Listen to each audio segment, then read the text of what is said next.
A divine voice broke the silence of my heart. It said, "Leave your homeland and your father's house and go to the land I will show you." This voice was not audible to ears, but it was clearer and more powerful than the roar of any storm.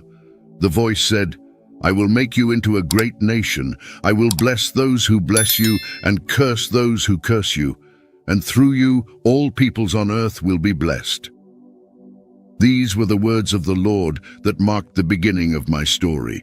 I am Abraham, born Abram in Ur of the Chaldeans, in the prosperous city of Mesopotamia, where the Tigris and Euphrates rivers nourish the land. My father Terah was a respected man, but our lives were ordinary, marked by the seasons and rituals of a polytheistic society. The divine call was both an awakening and a rupture. "I will make you into a great nation. I will bless you and make your name great, and you will be a blessing." Genesis 12. How could someone like me, a mere mortal among many, be chosen for such a destiny? The promise was as overwhelming as the night sky under which I stood, and here at 75 years old, my incredible story begins. When I decided to overcome fear and embark on the journey, I could not imagine reaching the age of 178 years or having a great offspring. Here begins my story with a heart full of hope and nascent faith. I obeyed the Lord and set out with my wife Sarai, Lot, my nephew, and all our possessions and the people we had gathered, heading toward the land of Canaan. It was a journey full of hope, guided by divine promise. We traveled northwest, crossing through Haran, and finally reached Canaan, a land of fertile hills and valleys. It was a diverse region, inhabited by Canaanite peoples in fortified city-states, each governed by its own king. Life in Canaan was different from Ur. Here, fields and vineyards stretched as far as the eye could see, and the scent of olive groves and fig trees filled the air. Although the land that lay before us was rich and promising, it was occupied by other cities and cultures. I traveled the country to the sacred place of Shechem, under the oak of Moreh. At that time, the Canaanites owned this land. It was there where the Lord appeared to me again, promising. Then I moved to the mountainous region east of Bethel, and between Bethel to the west and Ai to the east, I set up my camp. There I also built an altar to the Lord and called on his name, marking each place of my stay with an act of faith and devotion. Despite the test of our faith, it was not long before the bridal land, which welcomed my steps under the blessing of a divine promise, soon became hospitable under the yoke of a severe famine. "Why have you brought us to this place?" I wondered, looking up at the sky, seeking answers. The decision to head to Egypt, the land of the Nile and its full granaries, was made with regret, knowing it would test the Almighty's promise to take care of my family and to fear not. "Fear not, Abraham," echoed the promise. "I am your shield, your very great reward." Genesis 15. Even so, aware of Sarai's beauty and fearing for my life, I devised a plan.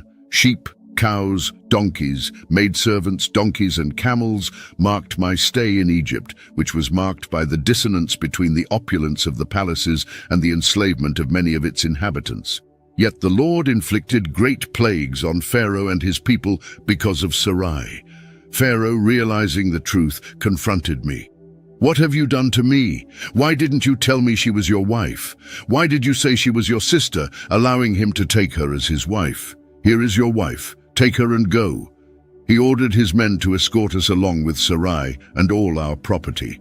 As we were expelled from Egypt, we not only returned to Canaan with more than we had carried, but also with a deeper understanding of the nature of our God, a protector, a provider, an infallible guide in times of uncertainty. From Egypt, I went up to the Negev with my wife and all our possessions, and Lot came with us. By God's blessing, I had accumulated great wealth in livestock, silver, and gold.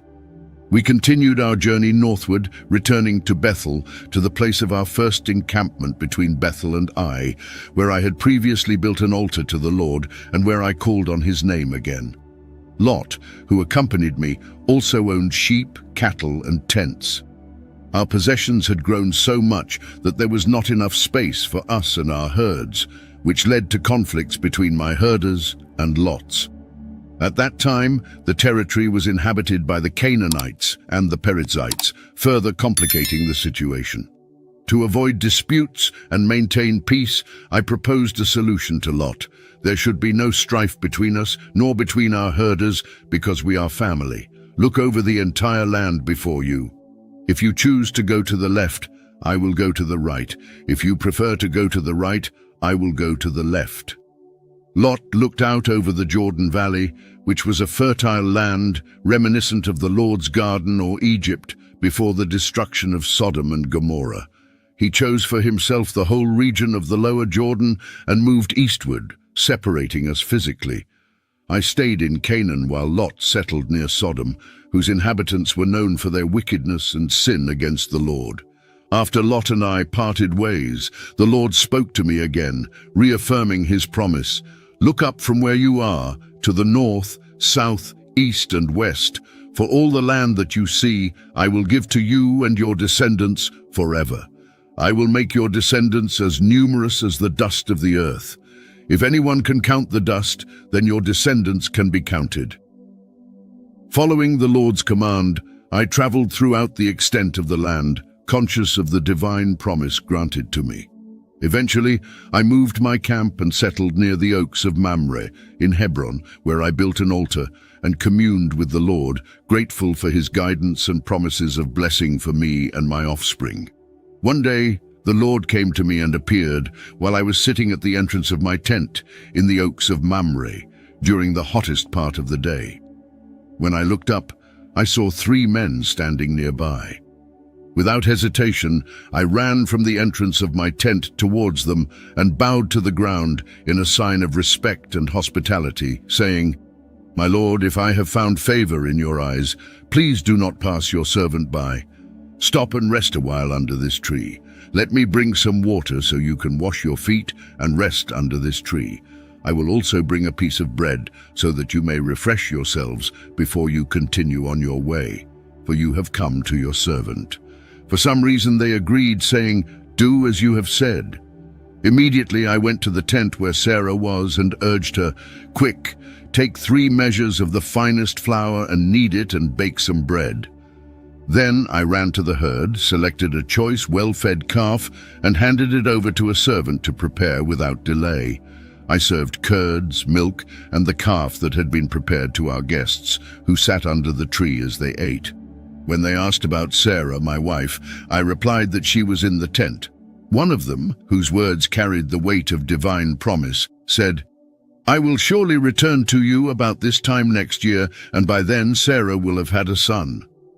Sarah, who was listening from the entrance of the tent, laughed to herself, disbelieving the idea of experiencing the joys of motherhood and fatherhood at our advanced age. The visitor, aware of Sarah's laughter, inquired, "Why did Sarah laugh, thinking, 'Can I really have a child now that I am old? Is anything too hard for the Lord? I will return to you at the appointed time next year, and Sarah will have given birth to a son.'" Frightened, Sarah denied laughing, but the Lord affirmed, "Yes, you did laugh." After the men departed towards Sodom, I pondered the divine purpose and prepared to bid them farewell. The Lord shared his plans with me, considering whether to hide what he would do in Sodom and Gomorrah, since I would be the founder of a great and blessed nation, chosen to teach justice and righteousness to my descendants.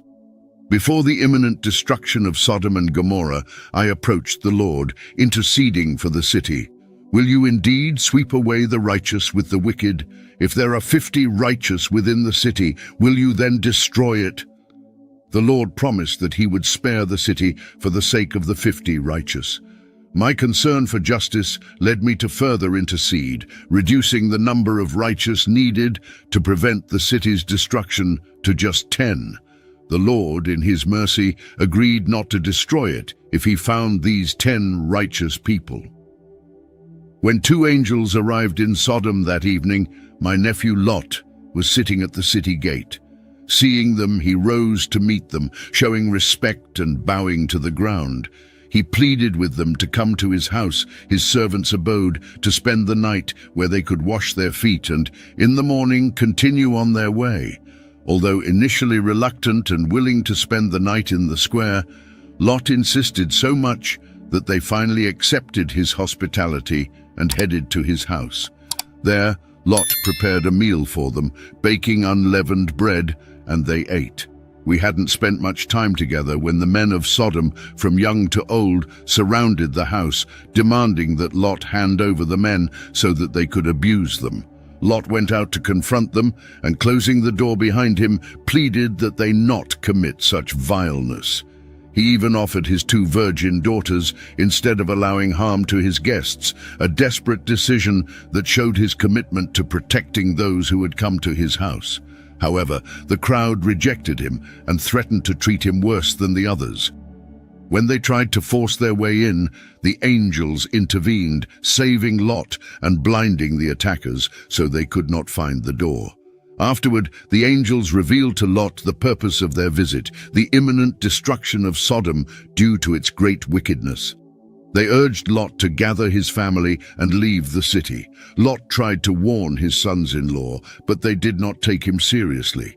At dawn, before Lot could hesitate, the angels took him by the hand, along with his wife and daughters, and led them out of the city by the Lord's mercy. Once safe, the angels warned Lot to flee to the mountains without looking back. Lot, fearing he could not make it that far, asked for refuge in a nearby small town, Zoar. The angel agreed, allowing Lot and his family to take refuge there. When the sun rose and Lot reached Zoar, the Lord destroyed Sodom and Gomorrah with sulfur and fire from heaven. Lot's wife, disobeying the command not to look back, became a pillar of salt. The next morning, I returned to the place where I had stood before the Lord, watching in horror as the smoke of destruction rose from the ground. Although divine judgment had fallen on Sodom and Gomorrah, the Lord remembered his promise to me and spared Lot, a testament to divine justice and mercy amid judgment. The devastation of these cities was a somber reminder of the consequences of sin and the importance of obedience to God. From there, I moved to the region of the Negev, settling there. Then Abimelech, king of Gerar, took Sarah into his palace. That night, God intervened in a striking way. He appeared to Abimelech in dreams and warned him that he was about to make a grave mistake by taking Sarah, as she was my wife. Abimelech, surprised and frightened by the dream, defended his innocence before God, claiming that he acted in good faith based on the information that both Sarah and I had provided. God, in his mercy, acknowledged his innocence and precisely for this reason intervened to prevent him from sinning against him. God ordered that Sarah be returned to me and added that I, being a prophet, would intercede for him so that Abimelech would not die. At dawn, Abimelech summoned his servants and told them what had happened, causing great fear among them. He then called me and with great distress asked why I had acted in such a way, exposing him to commit such a serious sin. In my defense, I explained that I believed there was no fear of God in Gerar, and that I feared for my life because of my wife. I also revealed that by saying Sarah was my sister, I was not lying, as she was indeed my half-sister as well as my wife. I explained that Sarah and I had agreed to say this to protect ourselves. Abimelech, in a gesture of goodwill to repair the misunderstanding, returned Sarah to me and compensated us with sheep, cattle, male and female servants. He also offered his lands for us to settle wherever we saw fit. Moreover, Abimelech gave Sarah 1,000 pieces of silver as a way to clear her honor. After this incident, God intervened for Abimelech, his family, and his servants, so that they could have children again, as God had closed the wombs of all the women in Abimelech's household because of Sarah. God heard my prayer and healed everyone in Abimelech's household, demonstrating once again his mercy. And the Lord visited Sarah and me in a miraculous way, fulfilling his promise in a manner that surpassed all our expectations. Sarah conceived and bore a son in my old age, as God had announced. When our son was born, I named him Isaac, in obedience to God. 8 days after his birth, I circumcised Isaac, faithfully following divine instructions. At that time, I was 100 years old, a testament to the power and faithfulness of God. Sarah, overflowing with joy, exclaimed, "God has brought me laughter, and everyone who hears about this will laugh with me." We never imagined that in our old age we would be blessed with the joy of having a son. On the day Isaac was weaned, I celebrated with a great feast, marking the beginning of a new chapter in our lives. However, not everything in our family was cause for celebration. One day, Sarah saw Ishmael, the son Hagar bore to me, mocking Isaac. This led Sarah to ask me to expel Hagar and her son, as she did not want Ishmael sharing the inheritance with Isaac. This request deeply troubled me, as Ishmael was also my son. But God intervened, telling me not to be distressed because of the boy or your slave woman. He told me to do as Sarah asked, for through Isaac my offspring would be reckoned. However, God also promised to make Ishmael into a nation because he was my offspring. With a heavy heart, but trusting in God's promise, I prepared Hagar and Ishmael for their departure, giving them provisions for the journey and bidding them farewell at dawn. God did not abandon Ishmael. When Hagar and the boy were in a desperate situation in the desert, God intervened, ensuring them a future and divine protection. Ishmael grew up in the wilderness, becoming a skilled archer, and his mother married him to an Egyptian woman. At that time, Abimelech and Phicol, the commander of his army, recognized God's blessing on my life and sought to secure a relationship of mutual loyalty with me. I swore to treat them with the same loyalty they had shown me. However, tensions arose over a well that Abimelech's servants had seized. Despite this conflict, we managed to come to an agreement and celebrated a covenant, sealed with the exchange of gifts and oaths in Beersheba, which means well of the oath. After these significant events in my life, one day God decided to test me. He called out, "Abraham." I responded, "Here I am," always ready to listen to his voice. Then he gave me an instruction that would shake any father's heart. "Take your only son, Isaac, whom you love so much, go to the region of Moriah and offer him as a burnt offering on the mountain I will show you." I cannot describe the storm of emotions that engulfed me at that moment. Yet with unwavering faith in God, I rose early the next day, prepared my donkey, and set out with 2 of my servants and my beloved son, Isaac. I cut the wood for the sacrifice, and we proceeded to the place God had indicated. On the 3rd day of our journey, I spotted the destination from afar. There, I told my servants to wait with the donkey while Isaac and I continued. "We will worship, and then we will return to you," I assured them. I loaded the wood for the sacrifice onto Isaac and placed him on the altar. When I reached out to take the knife to do what God had commanded, a voice from heaven stopped me. "Abraham, Abraham!" It was the angel of the Lord calling me. I responded, "Here I am," and the angel instructed me not to harm the boy, showing that my fear of God was genuine, as I had not withheld my only son. I looked around and saw a ram caught by its horns in a thicket. I took it and offered it as a burnt offering in place of my son. That place was called "The Lord Will Provide," a declaration that became a testimony to God's provision and faithfulness. The angel of the Lord blessed me for the 2nd time from heaven, and together we returned to Beersheba, where I continued living, reflecting on the profound lesson of faith and obedience that God had taught me on Mount Moriah. Sarah, my beloved wife, lived to be 127 years old. Her death in Kiryat Arba, now known as Hebron, in the land of Canaan, left me immersed in deep sorrow. I mourned for her and grieved, feeling the emptiness her departure left in my life. After withdrawing from the place of her death, I approached the sons of Heth. I was among them as a foreigner, owning no land of my own. I said to them, "Although I am a mere foreign resident among you, please grant me a plot of land to bury my wife." I wanted to purchase it at a fair price to establish a family tomb among them. Ephron, who was present at the meeting, generously offered both the field and the cave in front of all those present, saying, "I give it to you in the presence of my fellow citizens. Bury your wife." Thus the field of Ephron at Machpelah, along with the cave and all it contained, became my property, formally acquired before the community leaders. There I buried Sarah, marking the field of Machpelah, facing Mamre in Canaan, as our family tomb.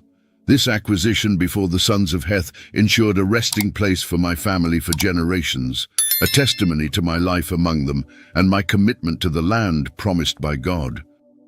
After Sarah's death, my heart found comfort and companionship in Keturah, a woman I married.